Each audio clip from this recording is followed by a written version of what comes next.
The scrap hunter's tale. You ever wonder what happens to the stuff we throw away? Not just the junk, I'm talking about the things we used to believe in, dreams, inventions, futures we thought we'd never lose. I guess you could say I hunt for those things. My name's Vic, and I'm a scrap hunter in a world stuck somewhere between yesterday's dreams and tomorrow's regrets. It's the year 2147, but you wouldn't know it looking around here. The world decided progress wasn't worth the price, and we hit rewind. Analog tech is king again, but every now and then, you stumble across a piece of the future that got left behind. Like today. I found it under a pile of rusted typewriters and broken down radios, a sleek, palm-sized device glowing faintly blue. A vortex core, powerful enough to run an entire city block back in its heyday. Now, it's a paperweight to most. But not to me. I know a guy who'd trade half a dozen rations for this. That's the thing about scrap hunting, you've got to know the value of things people forget to care about. A creak broke the silence, followed by the crash of metal tumbling in the distance.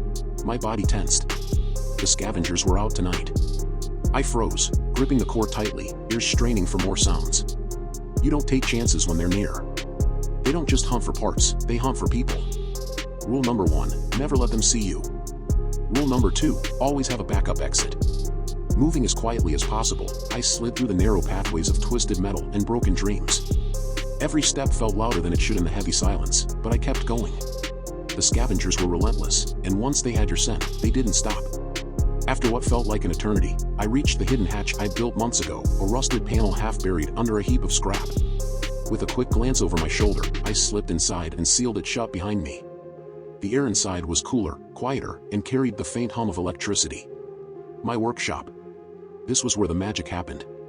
Every piece of scrap I found had a story, and it was my job to give it a new chapter. I placed the core on my workbench and stared at it for a moment. With a little work, I could power up the lights in the district for a week.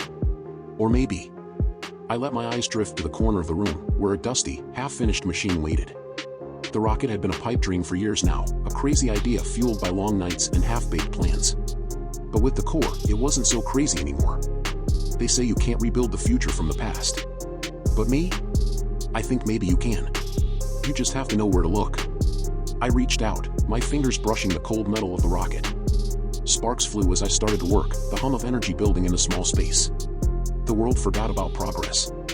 But I haven't. And if I'm right, tomorrow's waiting in the scrap.